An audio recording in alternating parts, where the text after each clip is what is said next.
Hi guys! Welcome to my vlog. Ayan, may nag-request na kapengyo natin sa Taiwan. Kababayan natin sa Taiwan na papunta rin dito ng Poland. So, ang request niya is magkwento daw ako regarding sa cross country ko galing ng Taiwan to Poland. So, ito yun guys ha. Ito kasi, first time ko kasi bumiyahe ng napakatagal na biyahe. First time na nangyari sa akin yun. Kasi nagbibiyahe naman ako before except sa Taiwan pero hindi ganun katagal. Grabe, halos 2 days ako nang nagbiyahe sa papuntang Poland. Kasi umalis ako ng Taiwan is May 12 ay May 10, 2022. Yan, umalis ako. So dumating ako ng Poland is May 12 na ng hapon. So ang tagal na naging biyahe ko, 'di ba? So ayun, nanggaling ako ng Taiwan, umalis ako is nasa 9:10 ng gabi, umalis ako ng 9:10 ng gabi. So bali hinatid na lang ako ng boyfriend kong Chekwa kasi may boyfriend akong Chekwa noon, Charles. Noon lang yun, nasa Taiwan ako. Hinatid niya ako. Tapos nung hinatid niya ako doon, walang masyadong pasahero ng ganong oras. Napakaluwag sa Taipei, sa Taoyuan Airport. So nung hinatid niya ako, ayun, eto si medyo may magpagka OA ako sa mga dinala kong gamit. Nagbayad ako ng 18,000 NT dollars sa pagka OA ko talaga magdala ng gamit. Kasi ang dami ko talagang dala, as in nag-excess ako ng ang binayaran ko is nasa 20 kilos yung yung excess ko, kasi nga yung binili kong kiluhan nung bago ako umalis sa Taiwan is nagkilo naman ako sa bahay kasi binili akong kiluhan, kaso nga lang palpak yung binili kong kiluhan. Nung kinilo ko siya, okay, konti lang yung excess, pero nung sa airport na, grabe, 20 kilos yung excess niya. So nung dumating ako doon, buti na lang may dalang pera si Chekwa. So siya naman ang nagbayad. Tapos nung nagbayad ako, bali may free pa yun ha, yun sa 18,000 zloty, may free pa yun. So napakalaki ng binayaran ko, may pagka-syung-syung. OA nga kasi ako. So nung binayaran ko na yun, kasi Turkish Airlines yung sinakyan ko so hindi naman sila ganun kahigpit sa luggage, kaya nga lang talagang over baggage ako. Tapos may ginawa na nga akong technique doon guys, kung kayo marami kayong hand carry at may naghatid sa inyo, ipahawak nyo muna sa naghatid sa inyo yung hand carry nyo para hindi siya mapasama. Minsan kasi pati hand carry tinitimbang. Ipahawak nyo muna sa kasama nyo para hindi nila makita. Kasi ang ginawa ko, doon sa mga, bukod sa over baggage na ako, may maraming pang hand carry, pinahawak ko pa yun sa Chekwa na dati kong boyfriend. Kaya hindi yun nakasama din sa timbang. Kasi pag alam nilang marami kang hand carry, talagang titimbangin din nila yun. So ayun, pagkagaling ko ng Taiwan, Turkish Airlines, grabe ang biyahe ko. Nasa 16 hours and a half ang 16 hours and a half hour yung naging biyahe ko, napakalayo. Buti na lang guys, nung time na yon walang masyadong pasahero, tapos yung upuan ko, siya, 3 seats kasi siya na magkakatabi. Bali yung dalawang katabi ko, walang nakaupo. Kaya ang nangyari, nakahiga ako dun sa 16 hours na yon, 16 and a half hours na yun, nakakahiga ako. So nung nakita ko ng mga ibang pasahero, ginaya nila ako. Ng mga ibang lahi, ginaya nila ako, pati sila humiga na rin kasi wala talagang masyadong pasahero nung time na yun, kaya swerte din kami. Maganda naman ang Turkish Airlines. Tapos komportable yun. Asikaso ka naman ng mga flight attendant, kaya kahit malayo yung biyahe, okay lang. Pero syempre kung first time kong magbiyahe ng ganun kalayo, talaga namang medyo din ako, hindi rin ako ganun kakampante, kaya minsan kahit nakahiga ako, hindi ako masyadong natutulog, ganun. Pero siguro nakatulog lang ako kasi sa pagod din. Kasi bago ko umalis ng Taiwan is, kung mga biglaan yung alis ko, grabe, nangarag talaga ako. Ang dami kong inasikaso ng time na yun bago ko umalis sa Taiwan. Kaya nung pagbiyahe ko sa papuntang Poland, medyo tayo haggard, haggard na haggard, at saka pumayat ako noon time na yun.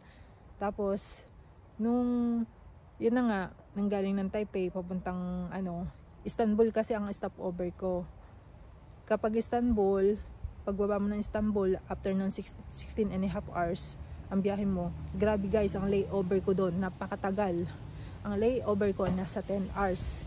Kaya inabot din ng May 12 na ako nakarating ng Poland. May 10 ako umalis ng Taiwan, May 12 ako nakarating ng Poland. Pero guys, yan naman ganyang sistema is depende yan sa mga nagpa-process sa inyo. Kasi usually kasi sa mga nagpa-process sa atin is naghahanap sila ng murang ticket. Kaya gano'n ang nangyayari sa atin. Minsan nga, may mas marami pang stopover gaya ng isa ding dati kong katrabaho.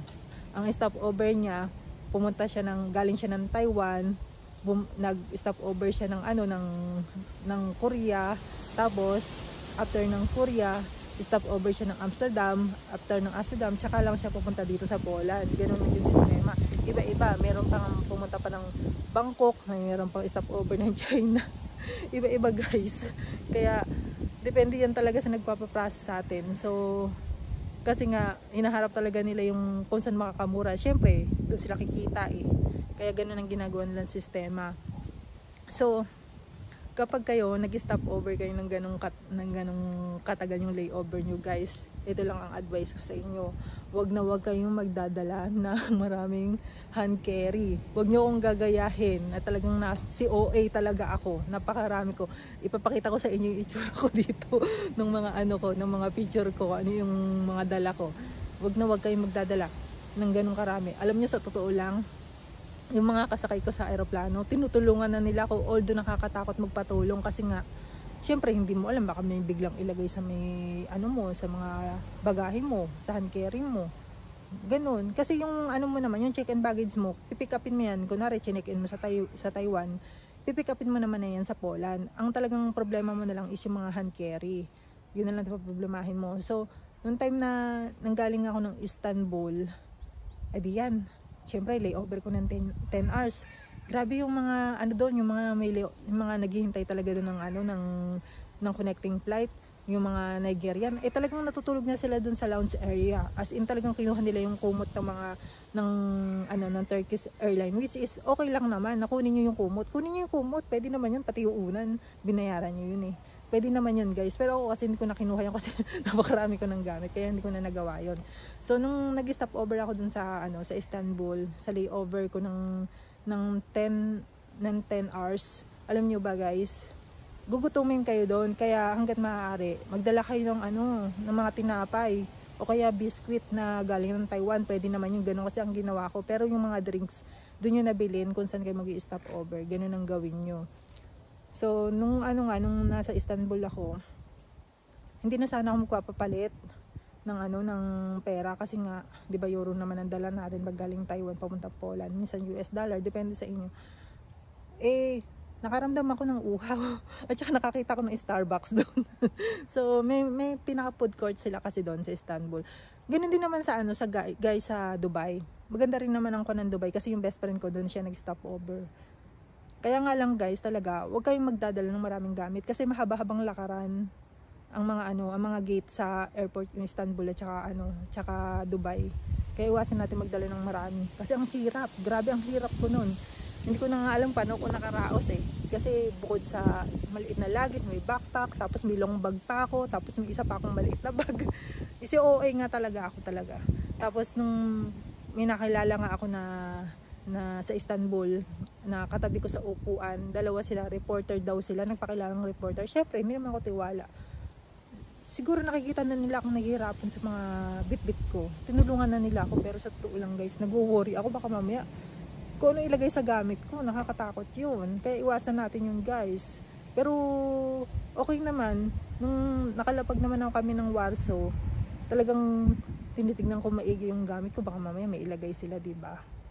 So parang legit naman na reporter talaga sila. Tapos nang nakalapag na kami ng Warsaw, talagang tinulungan nila ako hanggang doon sa check-in baggage, yung makuha yung check-in baggage ko sa Taiwan. Hanggang nakaraos ako, kaya nga lang yun nga talaga palpak sa akin. Yung naharang ako ng custom. doon ang palpak sa dami kong gamit, doon ako nadali. Kaya iwasan natin yun. Alam niyo naman pag sa Taiwan, di ba? Tayo bili tayo ng mga gamit diyan. Alam niyo yan. So pagdating niyo doon, iwasan natin na magdala ng mga gamit para hindi na tayo maharang ng custom, kasi dito naman guys is madaling bumili ng gamit, mga ukay-ukay, ang gaganda. Kaya wag kayo magdadala ng gamit kasi ang hirap magbitbit. Tapos kapag kayo nagpa-process sa mga agency o agent yan sa Taiwan, pwede nyo naman silang kausapin na mag-request kayo na, ma'am, sa ganito lang po ako mag-stop over kasi po para hindi ako mahirapan, ganun. Ako kasi nag-request din ako, ganun ang gawin nyo. Pero dati kasi ang option ko is Dubai at saka Istanbul, para mas gamay ko nakakusana yung Dubai, kasi nga yung best friend ko doon siya nag-stop over. Pero ang binigay sa akin Istanbul, pero okay din naman kasi isang stop over lang, hindi siya ganun karami.